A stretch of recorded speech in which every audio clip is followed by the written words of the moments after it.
You, me, or nobody is gonna hit as hard as life. But it ain't about how hard you hit. It's about how hard you can get hit and keep moving forward. How much you can take. Plan. I'm the enemy.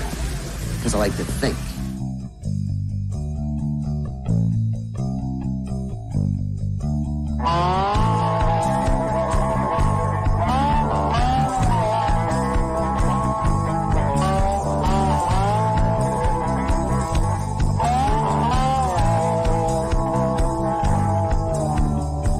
You can travel like a Bobby doll. You can hang out like a biker's mom. You fit in anywhere you go. Bring your own style just to steal the show. You shine it so out with a slow and you said, drink with the light, you drink and smoke on your bed. Love by all yourself, you know. You're always involved, you're the star of the show.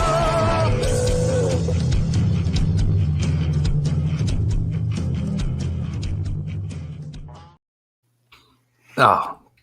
Good morning, afternoon, and evening, all you wonderful Fulton Landians.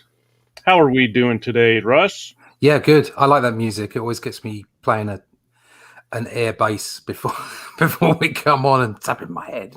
Yeah, good. Yeah, I'm doing fine. Yeah, same old story of love and glory. I've just been working hard all week and loving every minute. It's great.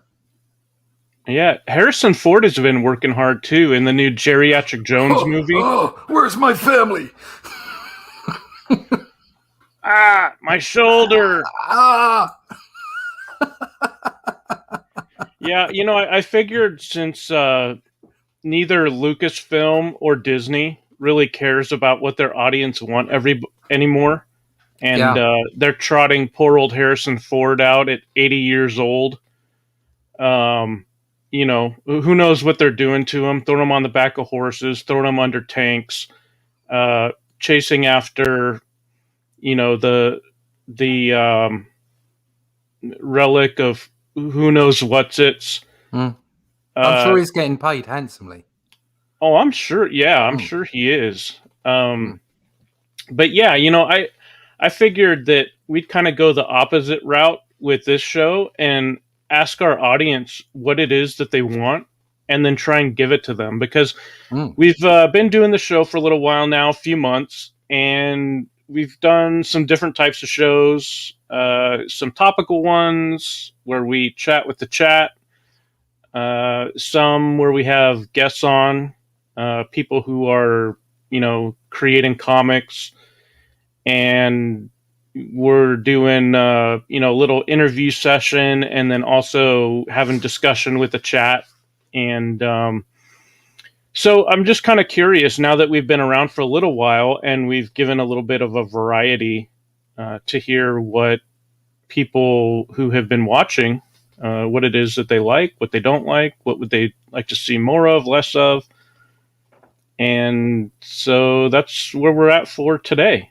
So before we dive in, I just want to take a spin through the chat and say hello to everybody. Jim came up with the term Fultlandians, which I really like. I was kind of going with Fultonians, but I think I like Fultonlandians better.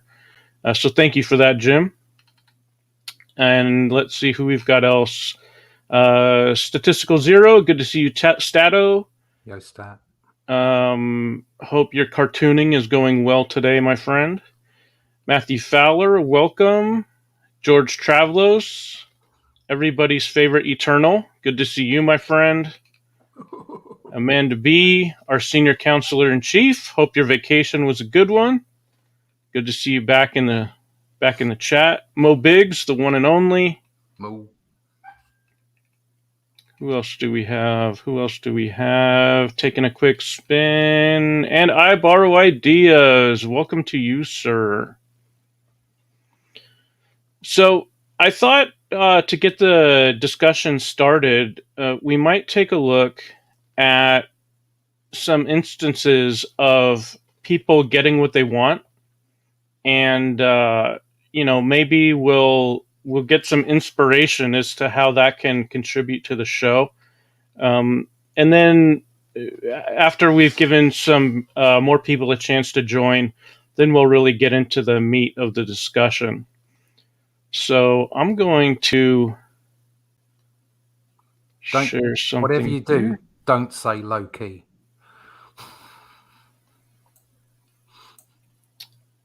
Where did it go? Where did it go? Whoa! Technical difficulties. Into the Twilight Zone. Let's try that one more time.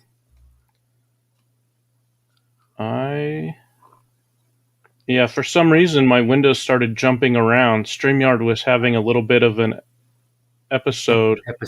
An epi. Doing it again. I don't know what the deal is. Stream. There we go. What the hell is that? There we go. That, my friend, is when you start out with a Skullet and you transform it into a comb over. So he's got nothing on top. The entire party is in the back, and he decided his eyebrows were getting lonely. So he took the back and he combed it all the way up to the front. How on earth is anybody? How do you get to that age and be that insecure that you need to comb all that hair over to the front? Good Lord. I don't know. That there, my friends, is toxic masculinity. He's all man all the time. Oh, yeah.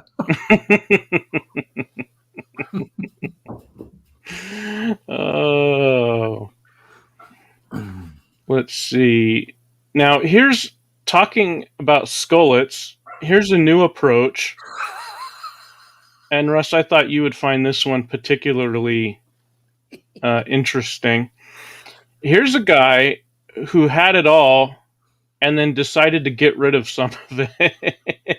Good Lord, look at that head of hair. And he just scalped himself. Yeah, I don't know if he started with long hair all over and the barber said, "What do you want?"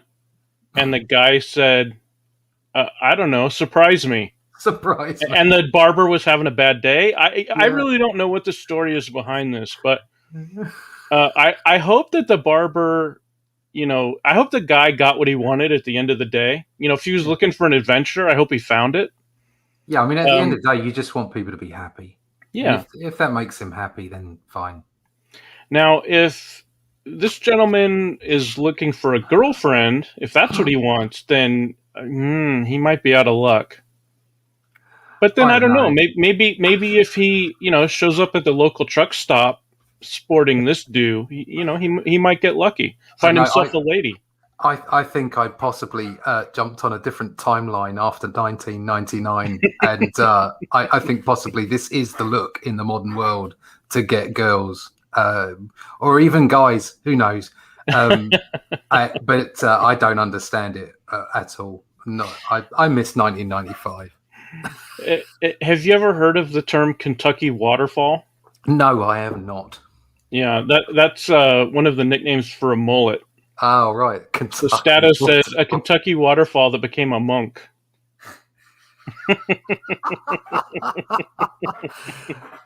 Mo Big says maybe his wife got one of those SJW female comic character haircuts, and this is his revenge. Yeah. If so, all I can say is well played, sir. Yeah, well played, sir. Because it couldn't get much worse in the haircut department, could it?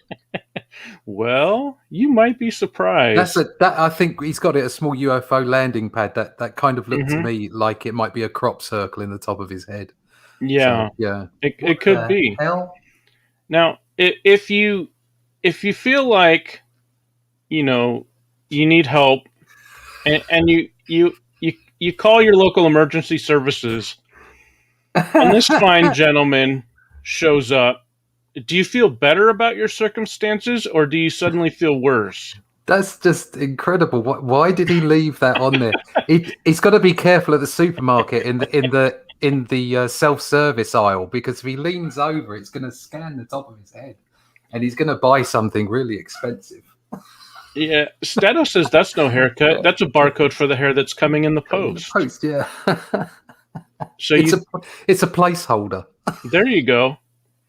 It's a blueprint for the toupee that he's got coming in the mail. Good Lord, Now- it makes you wonder what goes through people's heads. I mean, like I say, you can do what you like. I don't give a monkeys. And as long as people are happy, what the hell? But, you know, you kind of, at some point, you have to look at things objectively and go, what? Now, What? I would say that electric clippers went through the back of his head, but I don't know what went through the front. Maybe yeah. maybe a comb with some teeth missing went through the front of his head. I'm not sure. There's some very carefully drawn ink lines. Really works undercover in the fashion crimes. Mo says he ordinarily works undercover in the fashion crimes department. Yeah. If so, then all I can say is thank you for your service, sir. Yeah, exactly. You know, What you have sacrificed in the line of duty is a credit to you and your country. just you would look so much better if you just cut that off. Please cut it off. Cut it off. Well, then he'd have to get a desk job, Russ. He couldn't fit in undercover anymore. Ooh. Now, what's going on there then? That's not right. have you ever seen a guy with this type of haircut and someone says, "Oh, look, he's got the Eddie Munster"? I have, but I've never seen a lady or a lady-like person. She looks like a strong, independent woman, if you ask me. Yeah, and probably not. Interested in me in any shape whatsoever.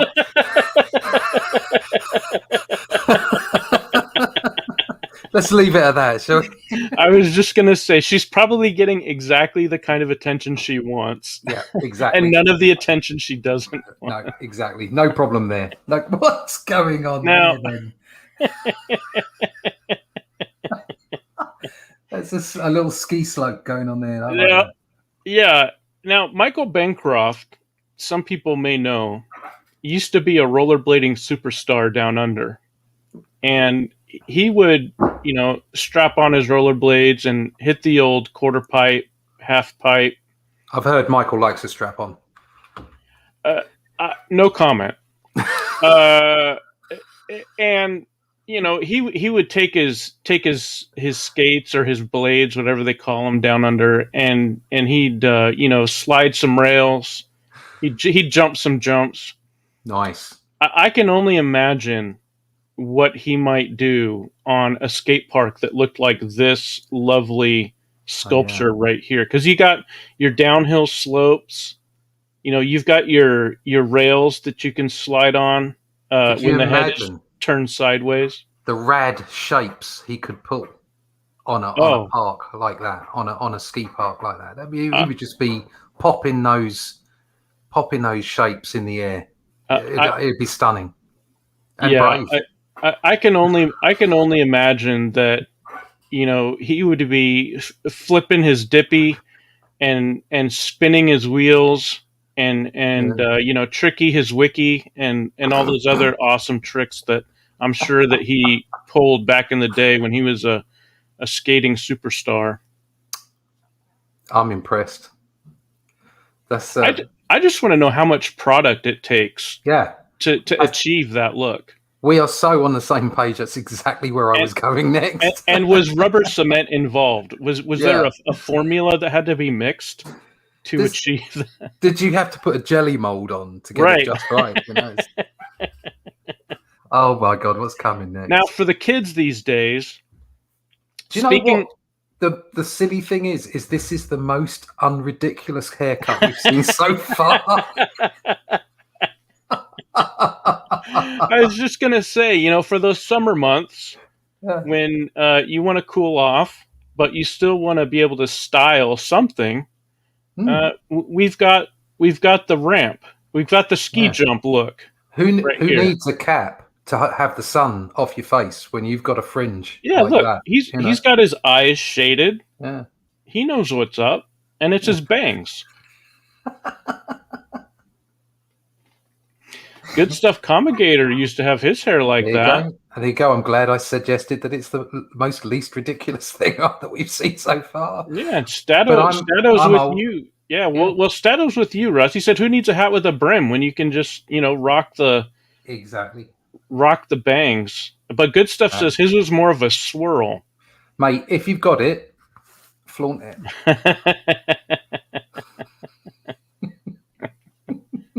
Ah! Now, she looks like she's stuck her fingers in a socket. What's going on there? For the drag queens in the audience, this is probably rather inspirational because not only does she achieve the volume, but as you say, that hair is sticking straight up. That's 100% vertical up front. That's got like there's 1980s in her DNA. Mm-hmm. She's got the Tammy Faye Baker makeup. She's got the Joker smile, and then she's got the statuesque bouffant swept back in a 1983 fashion magazine. I don't know if that's an updo or a back swipe, or I don't know what that's called, but I think it looks radical. I think it's rad. Yeah, I like Good Stuff comics guys, and it looks like Trump. I think it's funny. Female Trump. He said it's a drag queen dressing as Trump. Maybe it's a tribute. Maybe it's a tribute look, saying, what was it? Marilyn Monroe saying "Happy Birthday, Mr. President" to JFK, and maybe she or he or they are, maybe this was a "don't let the door hit you on the way out, Mr. President" type of tribute. I'm not sure.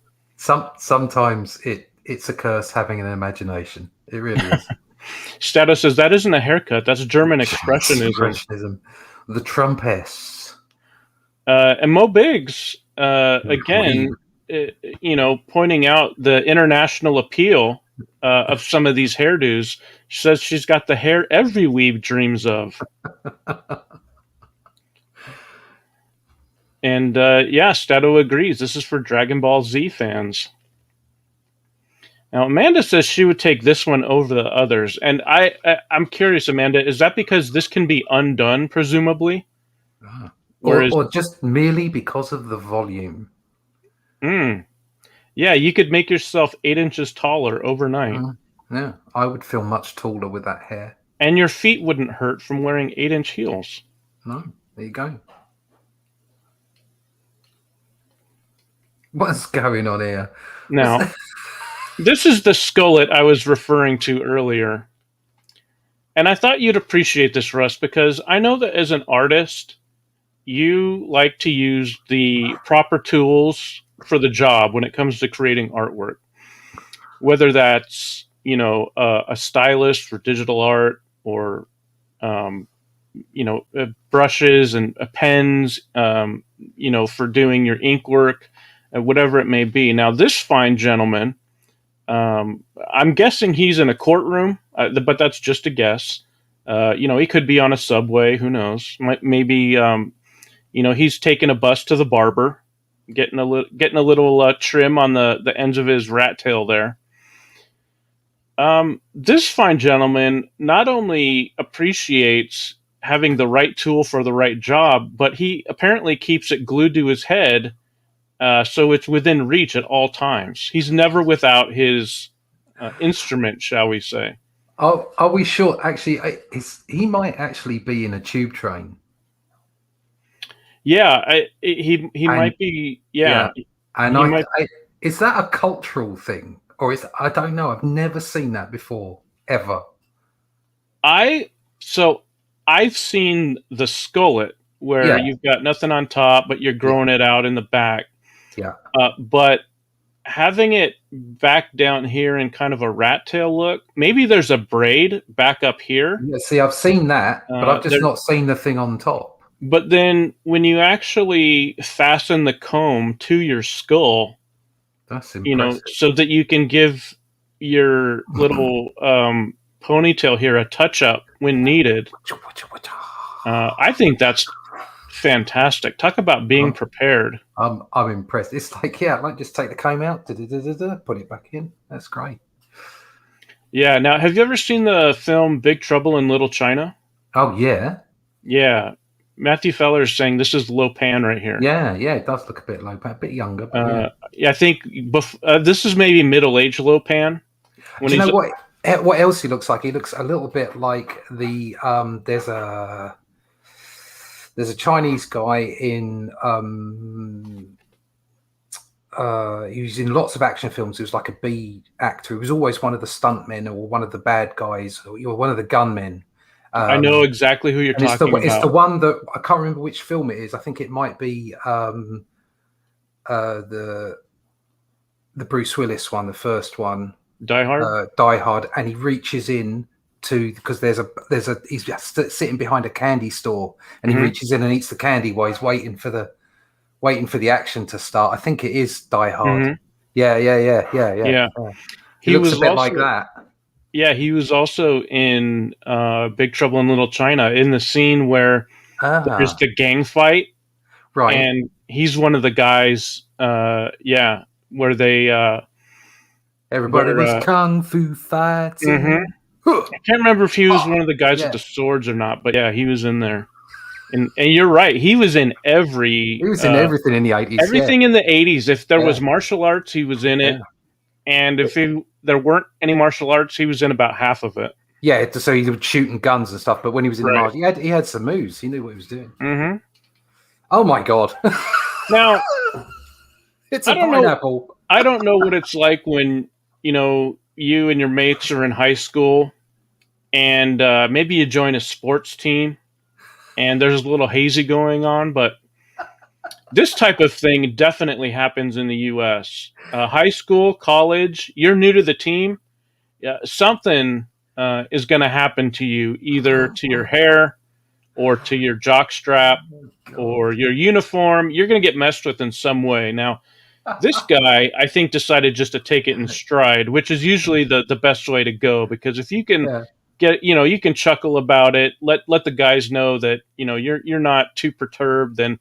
Generally, you get accepted as part of the team. It reminds me of Beaker from the Muppets. Oh yeah, Beaker, the big tall hair.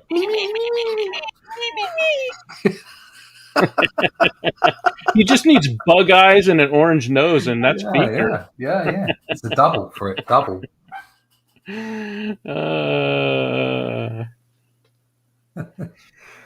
Stato has decided his name is Broseph.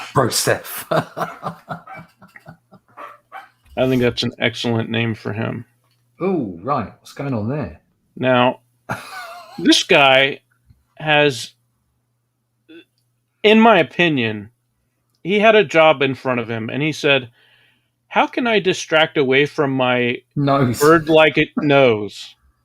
How can I pull someone's gaze away from this beak? Do you know what I find constantly amazing is looking around and looking at people and thinking, good Lord, if somebody drew that in a comic, you'd know anatomically that's awful. And actually seeing these people in real life. And then that person says, but I used photo reference. I like Woodrow's comment. Beavis and Butthead combined. Yeah. Look at this thing. I need teepee for my bunghole.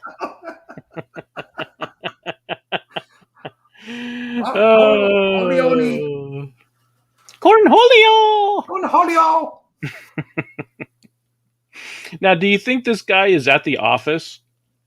Possibly. Because he looks like he's dressed business casual. But and I think this might be some kind of advertising presentation. Or maybe he just standing for office. One or the other. Oh, that's true. He might be in an election. It might be an election year. Yeah, that's a good point. He wants the casual look. Now, Mo Big says he's practicing for when it's time to build a nest. There are some bird species where the male does the work of building the nest, and competing males will try to outbuild each other. And then the one that builds, the one that's most suitable for MTV nests, that's the one that gets the girl. God damn it, look at the size of my nest. Hey, ladies. How you doing? How you doing? Hey. Then again, maybe like Woodrow says, maybe it's Wacky Friday at the office. When I worked in corporate business, we'd have Casual Friday, and But what does he do the rest of the week with his nose? Oh, I don't know. Bless him. That's a good point. Maybe get some tape and tape it up to his brow and straighten it out. I'm not sure. Oh dear, it's just the angle. Give him benefit of the doubt. Yeah, it could be a camera lens issue. Oh my god! Now I have to say, when I first saw this photo, I thought this was Nicolas Cage. Oh yeah, Gary. I thought, oh look, it's Nick Cage on prom night. I'll do it. He must be chaperoning with one of the students' grandmothers. Proof that he will do anything for money. When my wife, films weren't enough proof. Yeah, when my wife and I went to the Caribbean a number of years ago, we were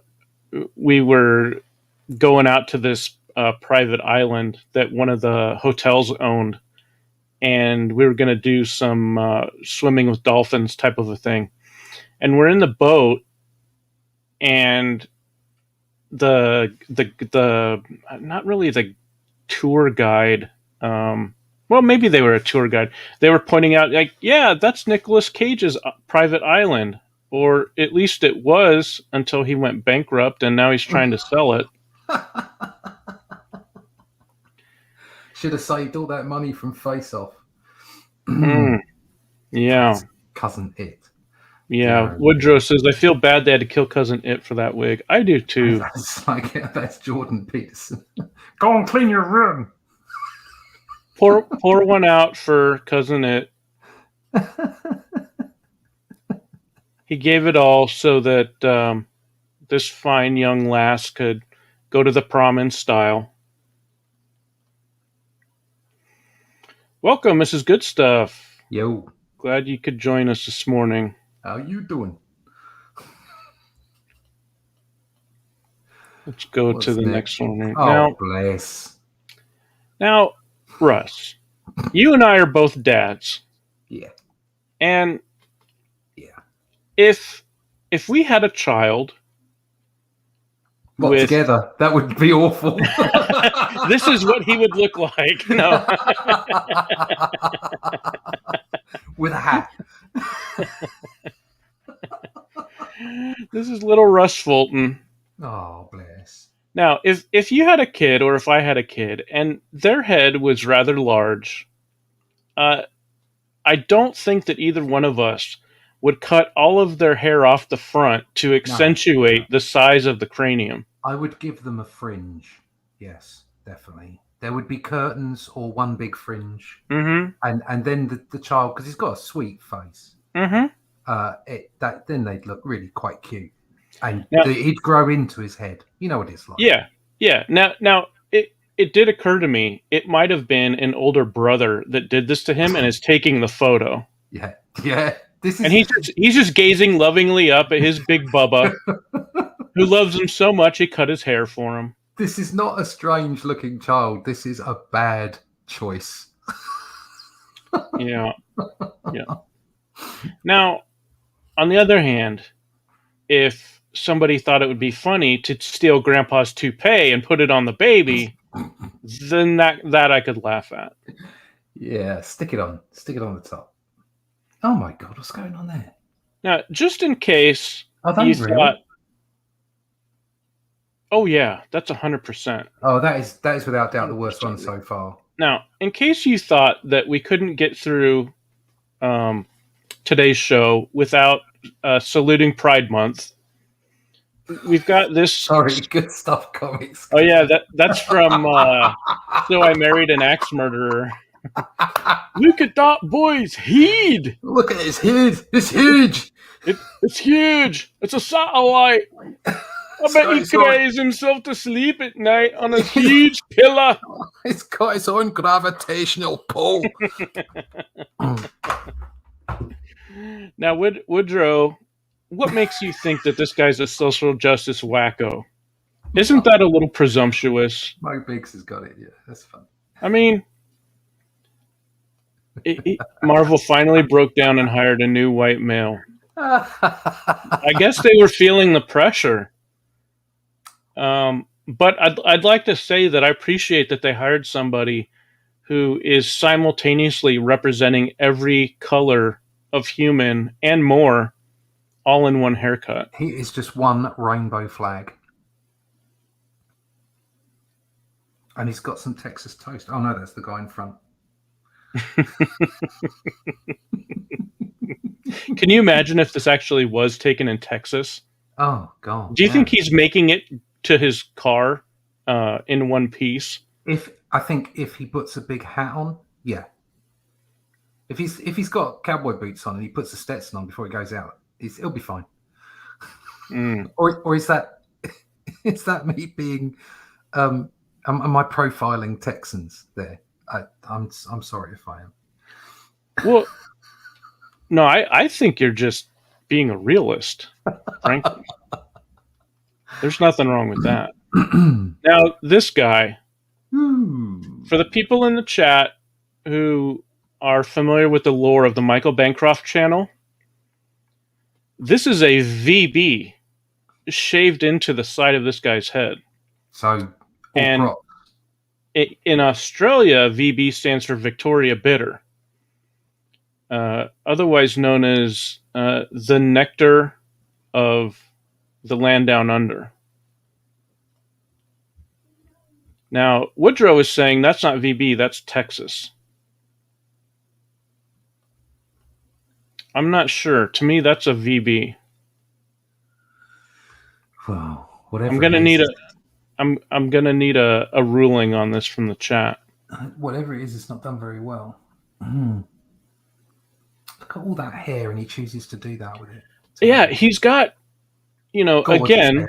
Look at those. Look at that hair. Look at those. It's locks. like, again, I don't know if he just started with a lot of long hair and decided to just start chopping away at it, because right here, at first I thought this was pulled all the way back, but then when I looked at this right here, it seems like maybe that's where it ends.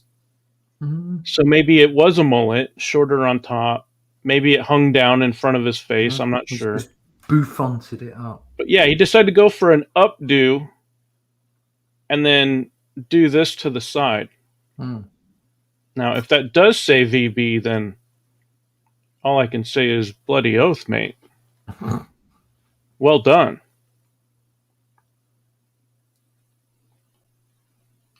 Okay, Good Stuff Comics Gator is saying it's VB. I'm saying it's VB. I think Woodrow's been outvoted. I'm going to have to show that to Mike Bancroft. Get his expert opinion. Oh, there's so many more things going on there than just the hair. Now, that's that kid earlier on. He's grown up. That's what I was going to ask you. Do you think it's a before and after picture? The kid went to school at 12 years old, and one of his friends showed him the picture of when he was a baby. And then he decided to just, say, well, my life is ruined, so I might as well, YOLO, go all the way with it. Did you ever see the movie Powder? No. Oh, okay. About this albino kid with superpowers. Oh, right. Okay. I think I may have seen some of it. Yes. And at the end, he ran into a field and became one with the lightning. Kind of a weird movie.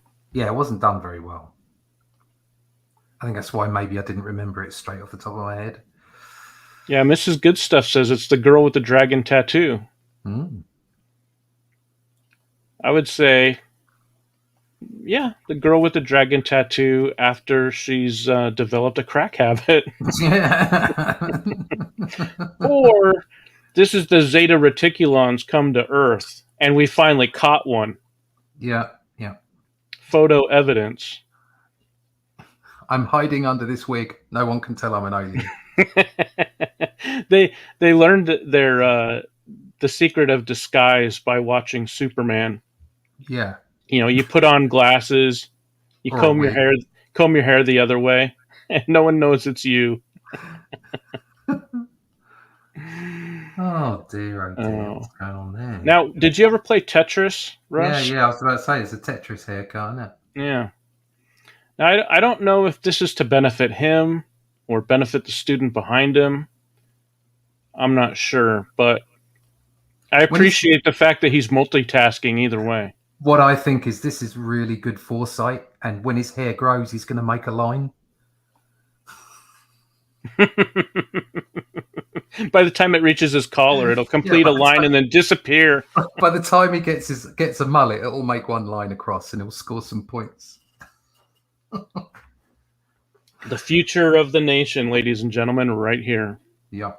I think this is Germany, unless I'm mistaken. No, they're even stranger in Germany, believe me.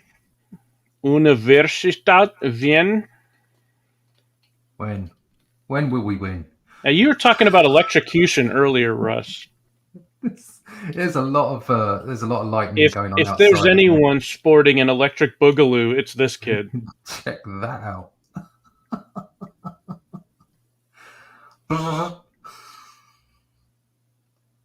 Hey, Jasper. This isn't the entire show. We're just having some fun while we were giving people a chance to filter in. We're going to be asking you guys what you want to see out of this channel going into the future. We've done a bunch of different shows, some with guests, some without, different topics, different like lengths of show from an hour to an hour and a half to 2 hours. Different haircuts. Different haircuts. We're basically this is right here is a lesson in giving people what they want, and for most of these, we think that these people got exactly what they wanted. For a few of them, they probably had no idea what they were in for. I think this is a lesson in perception. How you can make yourself believe something is right, even though objectively it just looks bizarre. Oh, Amanda said that her daughter had her try to do that to her daughter's hair once before. How did it go, Amanda? Were you successful? And how many cans of hairspray sacrificed their lives to make it happen? Woodrow says he looks like a fan brush for oil painting. I was thinking that too. I wondered if he's going into the house painting business. He's just brushing it on. Just puts it on. That way he can scroll through Twitter and while he's painting the house. While he's painting the house. And he gets a nice even coat because it's so big. Instead of saying he could headbang and cool the whole room at the same time. The human fan.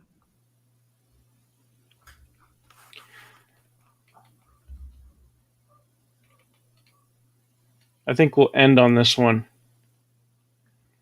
This is still honest for adults only. The kid, let me speak with the manager. Stylist, say no more. It's the Karen cut. Gave her the Karen. Yes, I am ready. This. That's a statement. Might be my favorite. Yeah, his head's getting shagged by something.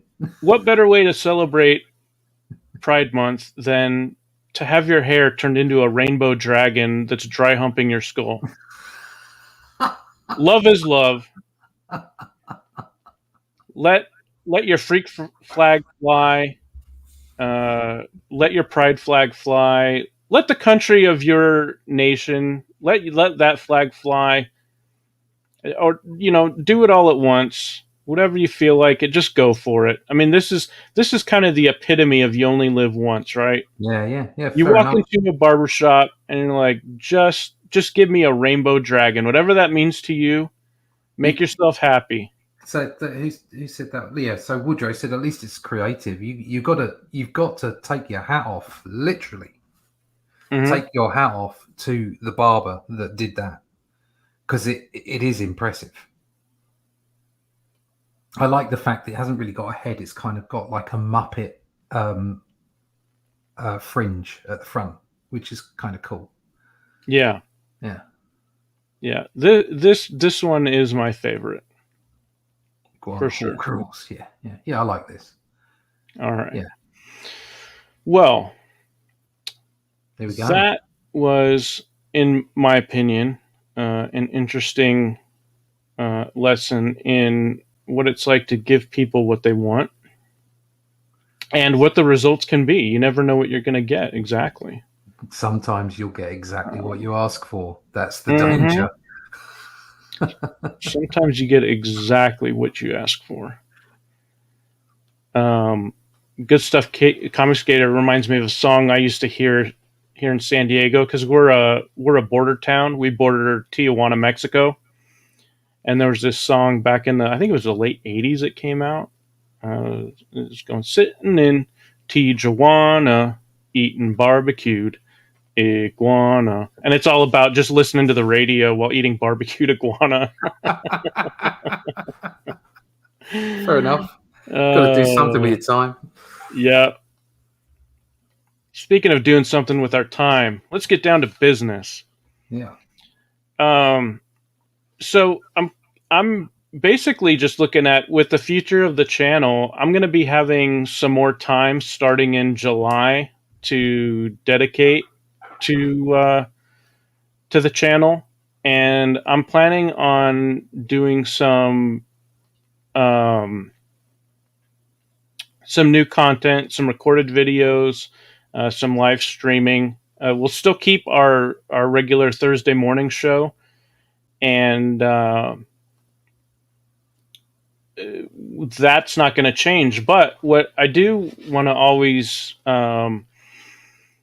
be is open to what, the feedback that people have. And because we've kind of tried different things throughout the first month of the channel and this weekly show, I wanted to just try a few things out before settling on a particular format or, whatever. And if people like what we've been getting, kind of a variety of things, we'll continue to do that.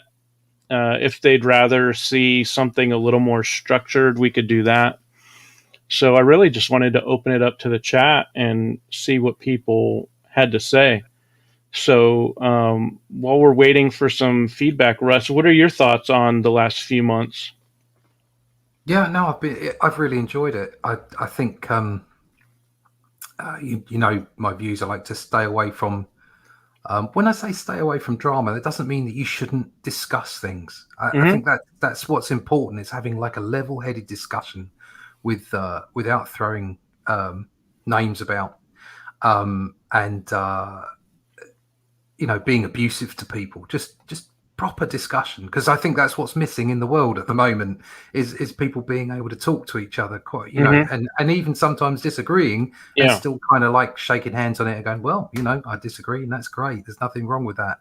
And what it does is it prompts discussion from other people. It just opens people's minds. If we can discuss something on the channel and somebody goes away from the show thinking about what we've discussed, or it gives them an idea, or it prompts them to do something, then you've done the job, haven't you? So yeah, it's like I've really enjoyed what we've been doing. I do like seeing other creators. I do like seeing other people's work. So it's always good fun to have other people on. So I'd be more than happy if we said a regular sort of.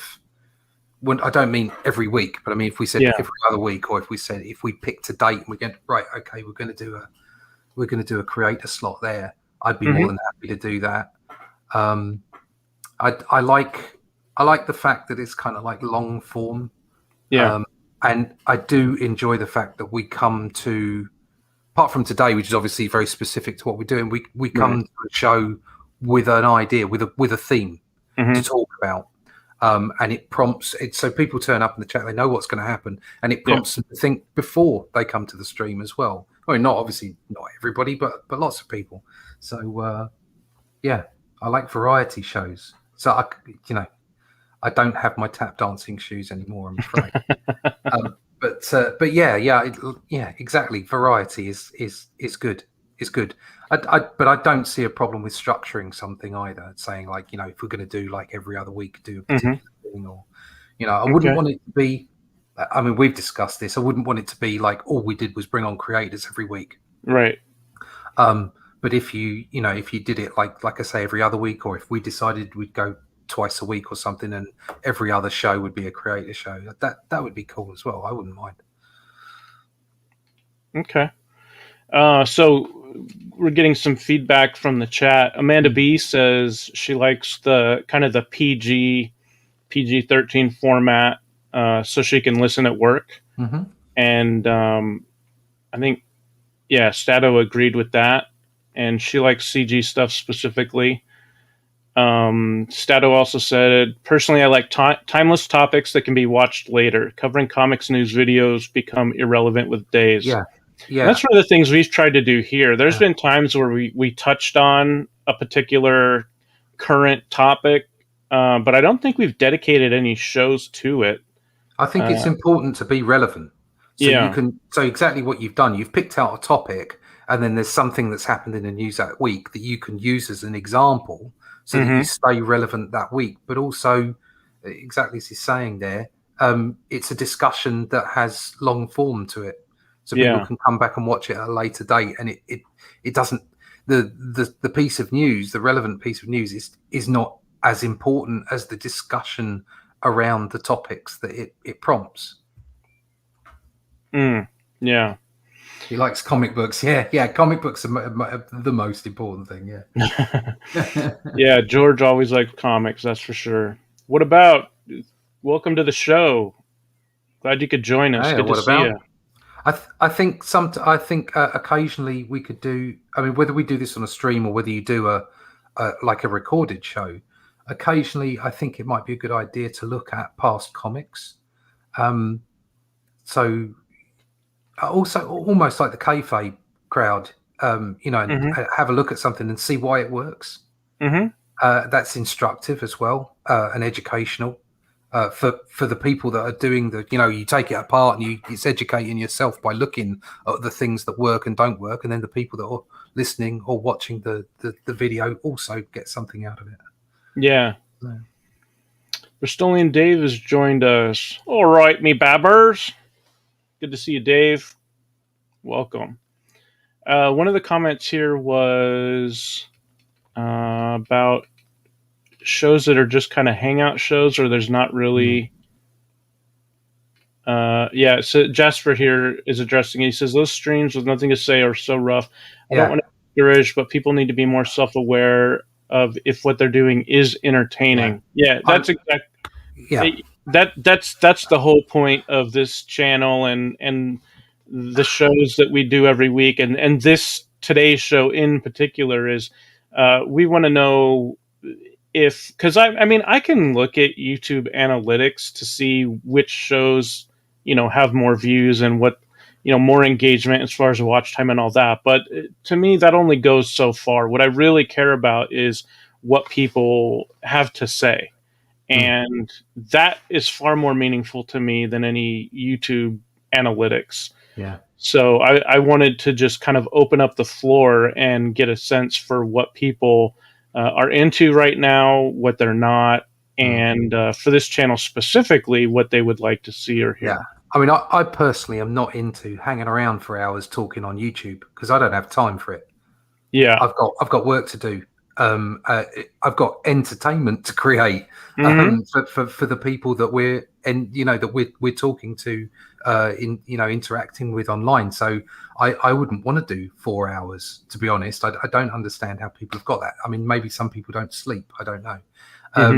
But so an hour or 2 hours is a good thing. Or if you do a few hours across the week, spread it out. That's a good thing. But it also means that you stay on topic more often. If you're just hanging out for a few hours, sometimes it can be funny, sometimes it can be entertaining, but not always. And I think you need to focus if you want to create something that's going to prick people's attention and make them think. You've got to stay focused.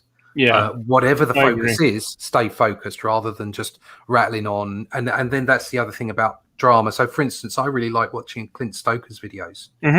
Because he keeps it very focused. He's does a 10-minute short. So he might do something about the news of the day. Okay. Yeah. He won't make a big drama out of it. He'll just report it, give you his opinion on it, and then that's the end of it. Yeah. And I really like those videos. I think he does a brilliant job. He's also done some satirical ones recently, which I thought were absolutely hilarious. But he does a top job at doing that. So if you're going to go to a long form, you're going to say, okay, let's do an hour and a half show. You have to stay focused.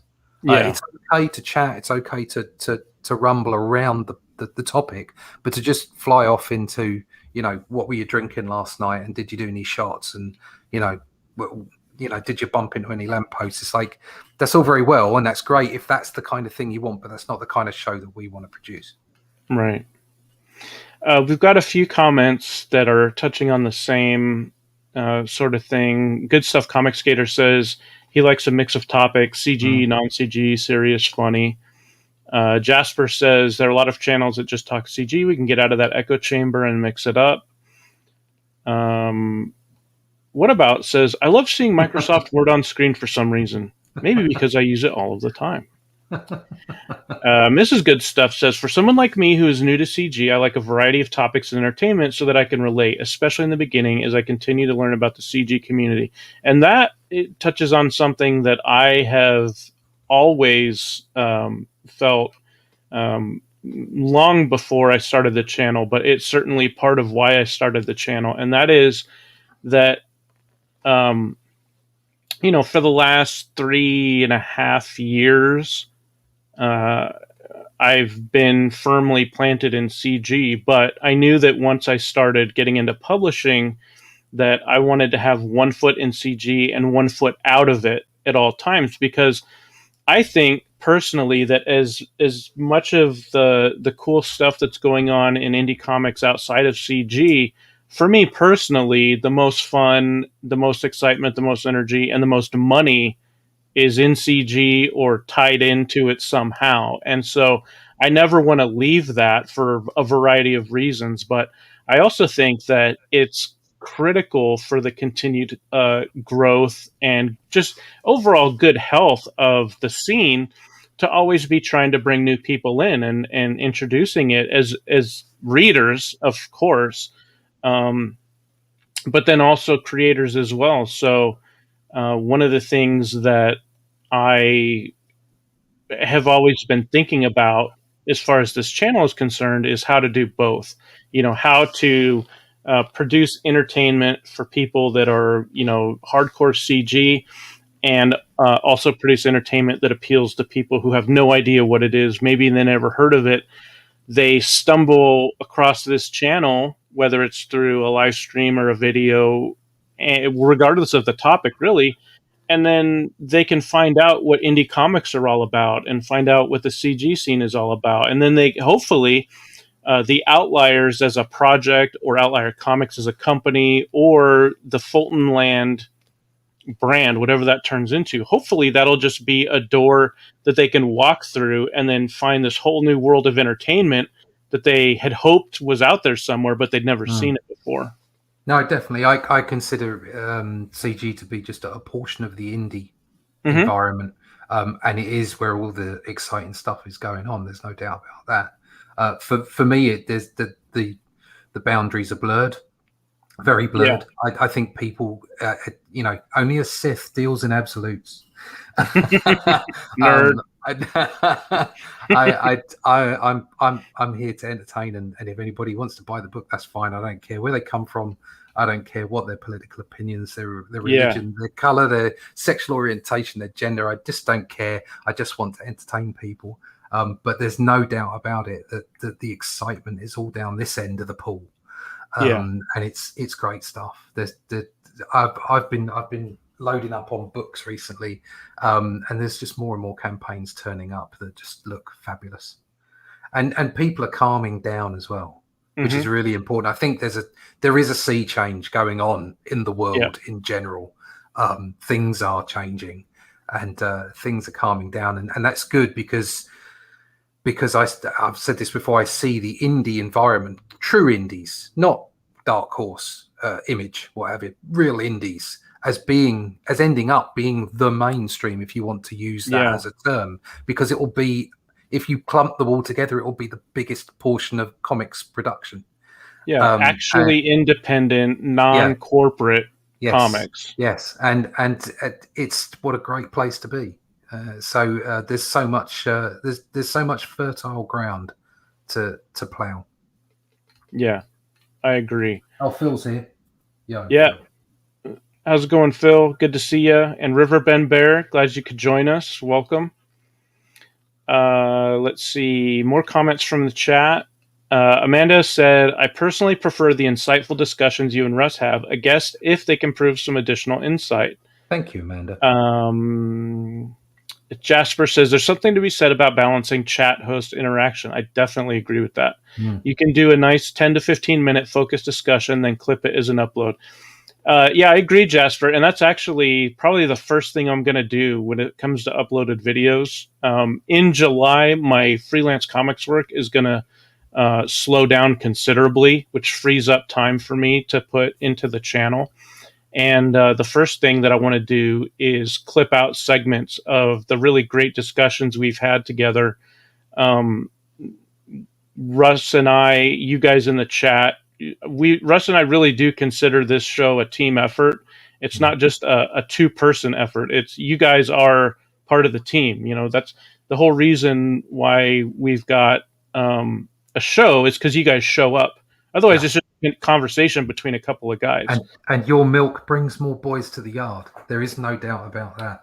Indeed. It's like having that chat interaction means that other people are more likely to interact. You know, yeah. It's just it makes it more of a group thing. Mm-hmm. Yeah, absolutely. I wanted to see, or I wanted to bring up. Oh, here we go. Yeah, Stato had a great comment as well. The more accepting channels that are friendly, the more good happens. What do you get when there is nothing negative to clip and use? Better reputation. That's what. Yeah, definitely. You got to reach out. You got to reach out. We want more readers. We want more audience. We want to educate people that there are such things as comics still, and that they're the best story medium, especially for kids, especially for all ages. They really are, and you know that's. Sorry, I'm just having. I think Bristolian Dave is making a pass at me, but all right, me babbers. So yes, that's what you want to do. You want to bring those other people. You want to entertain the core audience, and you want to talk to have that conversation with that core audience, and have it in such a way that you entice other people and invite other people in.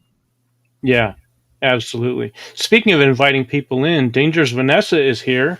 Oh, welcome, Vanessa. V. Good to see you. I wanted to go back to. So are we getting an idea of where you want to go? Yeah, I mean, it seems like the format that we've been following seems to appeal to people. So I think that we'll continue to do a mix of topical discussions between the two of us with the chat, and then also having guests on. And I know that Riverbend Bear had mentioned that they're putting together a list of CG shows. Looking to talk about my comic. Would love to get on Fulton Land. Yeah. And definitely let us know when you're ready, and let us know what the comic's about. Let us check it out, and we'll certainly be happy to chat. The way that we've been doing it is we don't have creators on every week. I'm not sure if you're here earlier in the show, but Russ and I were talking about how from the very beginning, we didn't want this to be strictly about promotion. We wanted people who tune in to be able to look forward to some sort of interesting discussion, whether it was, more humorous or more serious or a mix of both. We wanted there to be some entertainment value there, and not just have this be strictly a promotional channel. I mean, frankly, there are channels that are far, far bigger than this one, and they do a much better job at getting the word out for your books. So part of it is just, quite frankly, from a business perspective, a creator's time would probably be better spent elsewhere on a much larger platform. But if you're a creator who doesn't mind a smaller audience and you're interested in the topic that we've got for that week, and you're able to contribute something to the conversation that the chat would find interesting, and they would want to get to know you, then we're certainly happy to have people on the show, and we've had a number of creators on in the last few months that we've been running. So thanks for letting us know, Riverbend Bear. Looking forward to seeing what you got. Stato is saying, I think the thing Comicsgate needs is more honest review channels. That's a tough thing, though. Yeah, it is. Well, I think like Leroy and George, that they're doing a grand job. Oh yeah, I agree. It needs to be from the fans.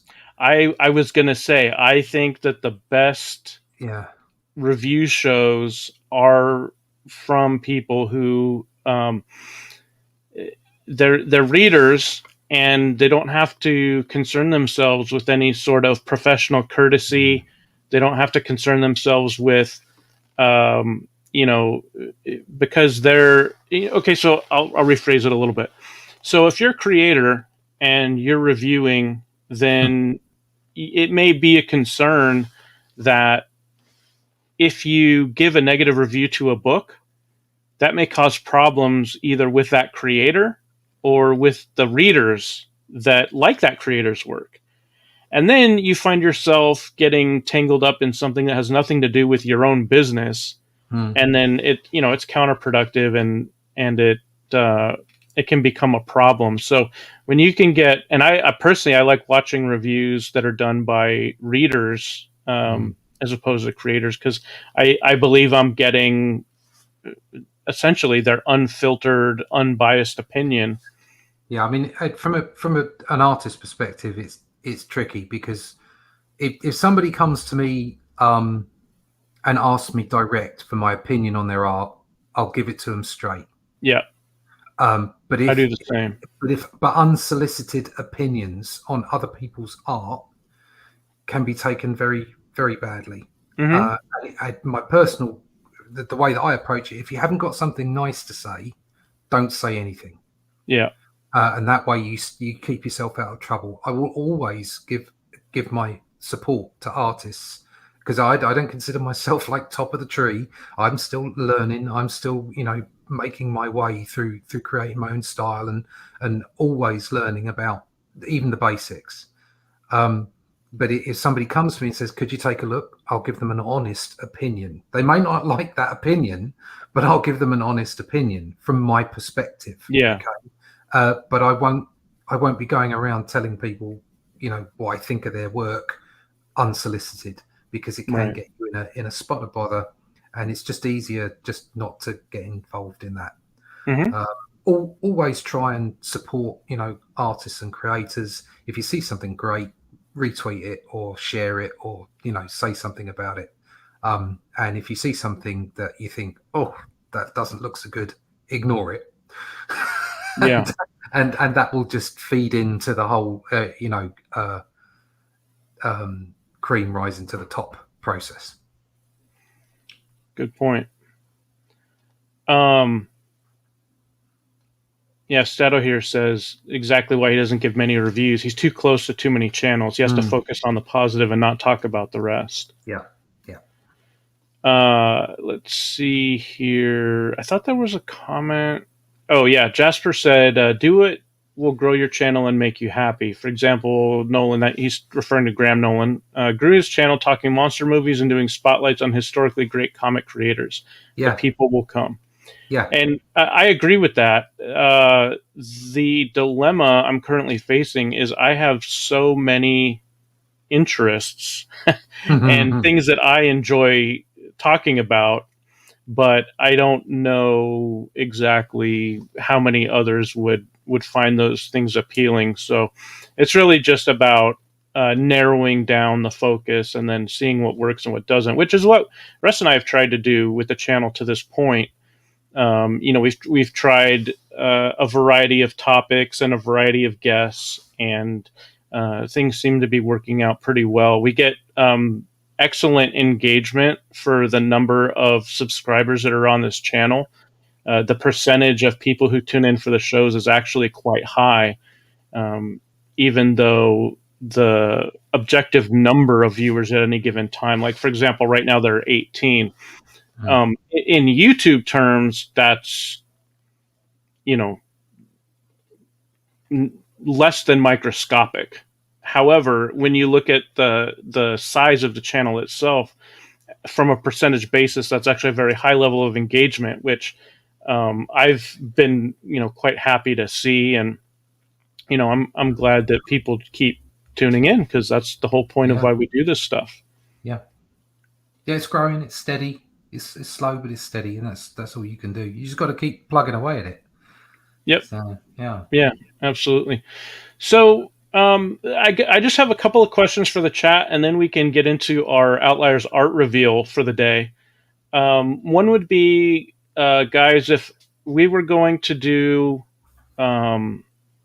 all right, I should say, if I'm going to do uploaded videos, is there a particular length that you tend to gravitate to? 10-minute videos, 15, 20, 5? If there is, go ahead and put that in the chat, and I'll take note of it.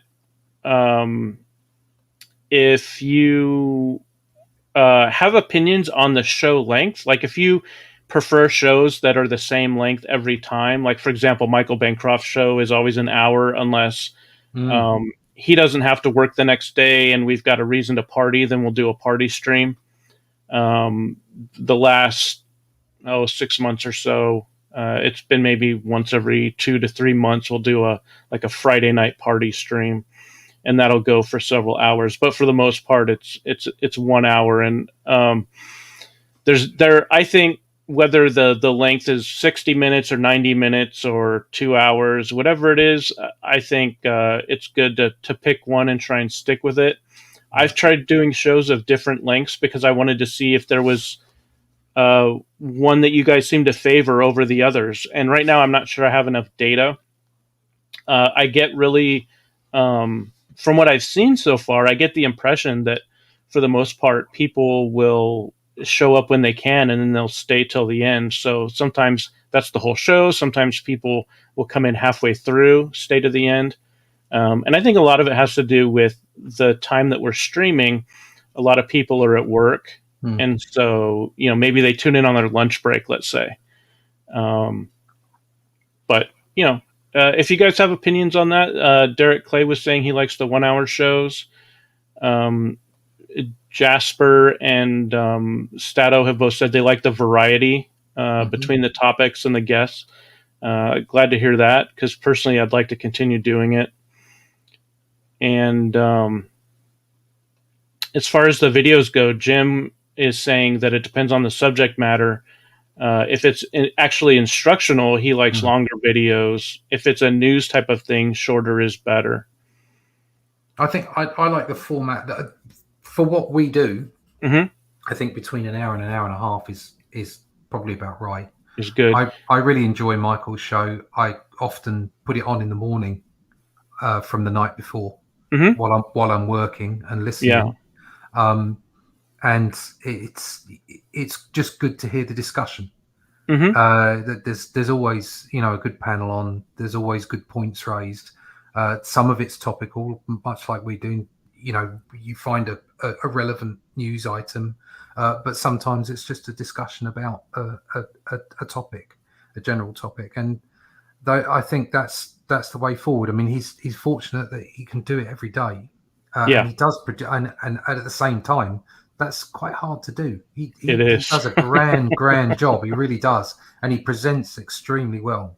And he's got a lovely format going on. He takes that first 5 minutes to say hi to the chat and get settled in, says hi to you, because most of the time you're on, and then a guest, and then you've got half an hour of chat, and then you've got 15 minutes if somebody's on, if a creator's on, and then it's goodbye, and everybody knows it's going to be goodbye on that hour.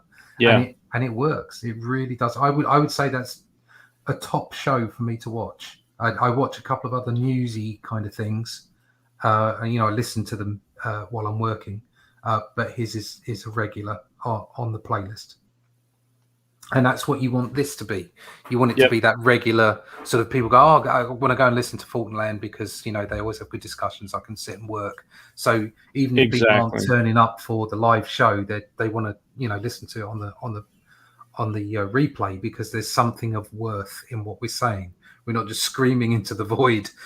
We're actually sort of talking about things and maybe even coming up with potential solutions to the problems that we see. Right. Yeah, I agree. Good stuff. Comic Skater has to head out. Good to see you. Thanks for joining us today. Appreciate it. Thank you. Yeah, Riverbend Bear says he had a rare day off today and actually got to catch the show. Well, we've enjoyed having you here. Glad you could make it. Yeah, Jim, I figured you were talking about for videos, your comment earlier about instructional longer and if it's like a news item shorter. For streams, he says, I like as long as they need to be if entertaining, but none are perfect. Yeah, I agree. It's the nature of live streaming, isn't it? It's a live show. And none of us are slick presenters from years and years of television land. That's true. Considering that, I think we don't do badly.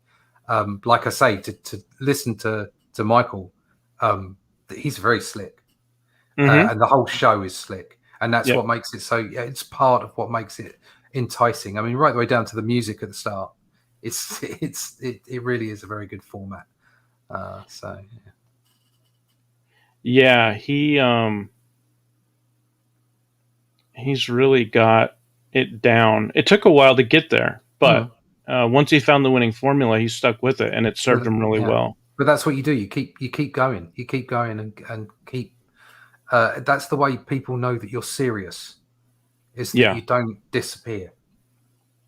So, we're here to stay. We've got lots of things to do. We've got lots of books to make. Hopefully, we'll find that audience that we can set up that second book, third, fourth, fifth, and on into the future. I like to think we've got a quality product. So.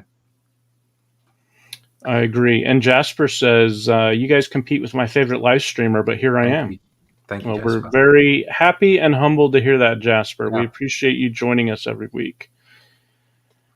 And Woodrow, I agree with this. I think it's a 10,000 hours concept is what Woodrow's saying. You just got to get in and figure it out by doing it. Yeah, exactly. I agree. Yeah, the hardest thing to do is turn the camera on and do it. Yeah, you can't be afraid to fail. It's, as a matter of fact, I think it works better if you just assume that you will fail and that you're just going to keep going until you succeed. Yeah. Oh, it's like doing the live stream that I do on a Monday night. I was putting it off because I've never been very good at doing like drawing not very. I'm not good at being watched when I draw at conventions. I've never. I see.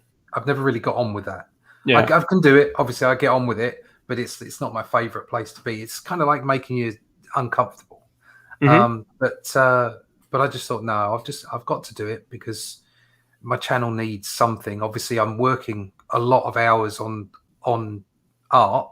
Yeah. And I don't have as much time to do the videos that I was doing for the channel. So like videos on the art effectively of how I put things together. So I thought, well, the best thing to do is to stream because the streaming videos turn up on your channel. You can put it into the playlists. I kind of quietly ramble while working and obviously take note as often as I can of the chat because there are some very lovely people that turn up to watch me draw. Which is, the idea that people want to watch you draw, that they're not there because they want to hear you rant about the current news item. Or because they want to see you, jumping up and down and entertain them in that way. They're there literally to see what you're doing, and that means a lot. That's humbling. Yeah. I like drawing streams personally. I always have since I started watching them in 2017. End of 2017, I started watching drawing streams, and I love them. I can't get enough of them. But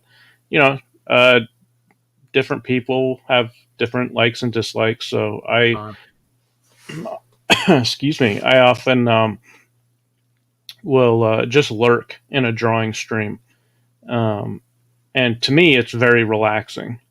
You know, but there you go. Darren says, you had a great stream on Monday, Russ. Helps having that wee dram by your side. Yeah, thank you. Yeah, I finished the bottle on Monday night. And afterwards, I did the stupidest thing afterwards. Yeah. I'd run out of ink in one of my brush pens, and I ended up using another one for the stream. Yeah. And afterwards, I thought, I'll just fill this before I go to bed. And not only did I think that, but I thought it was a good idea not to go to my sink and do it. So it wasn't a good idea. Like, did someone have an oopsie? So glad I didn't do that on camera. So I managed to clear it up, and then I staggered off to bed after another whiskey out of a new bottle. Well, speaking of ink, you know what goes really well with ink? Spots. And Ink Spots has been hard at work. He and I had another brainstorming session over the weekend, and we finalized some coloring on a couple of Outliers characters. So I thought we would debut those today. So I'm going to share my screen, and we're going to show you guys what these characters are starting to look like in full color. And welcome to Darren M. I'm not sure if this is your first time, Darren, or if you've seen the show before, but we're happy you're here. I'm sure Darren's been in before. We hope you enjoy yourself. Yeah. Thank you, Darren, for being on the stream on Monday night. So let's move the comment. Thank you, Amanda, for posting that. I appreciate you. And there we go. So this is the Saint. He is the leader of the Outliers, and he is definitely an American patriot. He served in the U.S. Army. He was in the Special Forces as a Green Beret. And when he got recruited into the Outliers, he essentially had said that, you know, if we're going to be putting this team together and we're going to be out in public and we're going to be, you know, doing hero stuff, then we really should have some type of uniform so that people understand who we are and what purpose we're there to serve. And when we show up, they should be able to recognize us and know that we're there to help. If it's bad guys who see us, then they should recognize that they're in trouble. So he came up with the idea, based on his military service, of developing a uniform that he could wear when he's out in public doing hero stuff. And as a kid, he grew up. His dad was a big fan of Lucha Libre, which is Mexican professional wrestling, and so David Santos, the Saint, he grew up being a big fan of Lucha Libre and the luchadors, the wrestlers who would wear these colorful costumes, big, strong, tough guys who seem larger than life. So he decided to develop a costume that was inspired by those heroes from his youth and also incorporate the colors from the American flag. So he's got, you know, the red and white stripes, which, you know, we all recognize, I'm sure, from the American flag. And then, of course, the blue field with white stars is represented as well. You can zoom in on that center one because Ink Spot's coloring is... Oh, yeah. Good point. Thanks for pointing that out. So we've got two different coloring styles here. The ones on the left and the right are going to be flat colors for newsprint. The one in the center, this is an example of the style that we've developed for the premium paper, which is taking the flat colors and then adding in some highlights and some lowlights. And we can do some like direct reflections. We can do some reflected light because the premium paper will accommodate for that. When you try and do too much of that in newsprint, it doesn't come out that well unless you are extraordinarily proficient with optimizing it for newsprint. And quite frankly, if I'm going to do superheroes done in a classic storytelling style and I'm going to print on newsprint, then I want that old classic, coloring style represented. So that's the thinking. You'll get kind of a premium version for the premium paper, and then you'll get the basic version for the basic paper. All right, are we putting on the other one? Yeah, I'm going to go to the other one. I just want to check in with the chat. Pedro says, El Santo, nice one, Joe. Thank you, Pedro. I appreciate it. Pedro. Amanda B says, looks great. Derek says, great. Phil, thank you, Phil. Appreciate it. Woodrow says that the classic style will look so nice on newsprint. I think so. I'm very happy so far with the results. And Riverbend Bear says, like Superman wearing his underwear like the circus strongman. Exactly. Mm-hmm. I'm a bit of a comic historian, and so I knew the lore behind those Golden Age heroes, starting with Superman in the late 30s. Batman also followed after Superman. But yeah, it was their costumes were inspired by circus strongmen, and professional wrestlers' costumes were also inspired by circus strongmen. And of course, they got their ideas for their costumes because the whole point that the strongmen were there in the circus were to show off their strength, show off their physique. So they would have tight costumes. In some cases, it was almost sheer. You could almost see through it to see the definition of their musculature. And it was designed to catch people's eye. So that is absolutely where the inspiration came from. And then our next character we're going to see today is Misperception. I was saying to you, Joe, when I first saw these, I got chills because seeing both the great work that Ink Spots had done on the center, but also the flat colors. Mm-hmm. And the mix of what I'd done with the inks, which obviously I'm still, although I've been doing it a lot, I'm still very fresh to. And I was so impressed with this. This looks lovely. Yeah, well, I'm glad you're so happy with it, because I specifically wanted to recruit. Yeah. I specifically recruited Ink Spots to go with your line work. And I also knew that I could work with him to develop a new type of coloring style, which we're seeing here in the center, which is built up from very specific color choices, knowing that they would be colored flat for newsprint. But we could then enhance it somewhat for the premium paper, but we're not going to go crazy with effects, lens flares, and that type of stuff. That type of stuff looks good for certain books, absolutely, but it's not a style that I wanted to go with for this particular property. And so I wanted a colorist that would work with me to come up with a new type of coloring style that was in between the classic stuff and then the new stuff that's being done today. So I'm really happy that you guys are liking what you see. Misperception is an illusionist. She started out, before she had powers, with the she was a stage magician. So she was very good at it. She was very well known. And then after she got powers, she gained the ability to create illusions. She can convince anybody that they're either seeing something that is not actually there, or she can also make something appear to not exist when it actually does. So what I hope is that readers, if they get the impression that she's not that powerful in the beginning, because her powers in the beginning aren't that flashy, I hope that they'll be pleasantly surprised, because as the story arc goes along, There's 12 parts in the introductory story arc.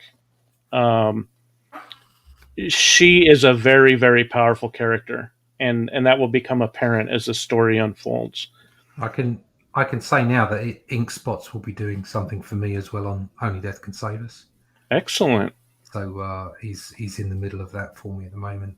And Preston Acevedo has just provided me with the color version of what he's done for me, which will be effectively a freebie. It will be for sale, obviously, on the campaign for book 2. But anybody who bought book 1, who is on my email list, will be getting a secret link sent to them, and they'll be able to get the print for free. I finished playing him this morning. Nice. It's absolutely stunning piece of work. And what I really love about it, I'll show you after the show because I can't show it off just yet. Is that it's somebody else perceiving my characters in a slightly different way. Yeah, I could never draw Chrissy the way he's drawn her, it's just simply because of the connection through the story and the way that I see her. My sexy is different from his sexy. Right. That's the way it is. People are different, and it's utterly superb. But that will be available for everybody who bought the first book, who dives in for the second book. So, but yeah, Ink Spots is doing one for me as well, and that will be a special option for people. Cool. But he's fabulous. Ink Spots is fabulous. So talented. Yeah, and Preston, of course, is very talented as well. Yeah, I'm really looking forward to seeing what your characters are going to look like, drawn and colored by other artists. I think that backers are in for a treat. I think, hopefully, I do think they are. From what I've seen so far, the two of them is brilliant.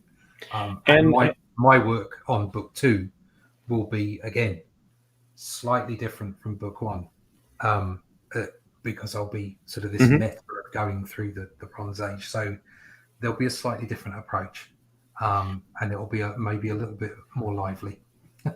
So, and I think you've described it as book 1 is more of a Kirby aesthetic, whereas book 2 would be more like a Starlin or a Steranko aesthetic. Yeah, and then book 3 will end up going sort of more sort of late 80s, early 90s with that kind of feel. So definitely things that I've moved on, but some of that is to do with what we're doing as well with Outliers. I've done a lot more rendering and what have you with the inks on Outliers because it required it for the story, and really enjoyed doing it. Really enjoyed it. Nice. Looking forward to doing the second part because you'll be supplying me with a script for part 2 at the end of this week or next week or whatever. We're going to be talking about that after the show. I got something. I got a treat for you. Nice. I think you're going to like it. I hope you like it. Cool. Oh, and with that, I think that's our show, everybody. Thank you so much for joining us today. Thank you especially for giving us feedback on the show. The reason we do this is to try to bring entertainment to you guys, and we really do feel humble that we actually have regulars who tune in every week, and we appreciate you just as much as all of the new folks who come in and say hi, and everybody who catches us on the replay. We really appreciate your participation, your time, and feel free to continue to give us feedback. We'd love to hear it. You'll never hear the term new customers only. Nope. Riverbend Bear says, awesome, good show, subbed. Thank you very much. We appreciate you. Glad you guys appreciate the new artwork. Glad you guys liked what you saw. Joe Catapano was here lurking while he works. And so glad to see you guys are digging what we've got. We're having a lot of fun, and we think you guys are going to have a lot of fun reading it. And we're looking forward to revealing some more next week. So with that, I hope you guys all have a great weekend, and let's all go out and make a great day. Das wird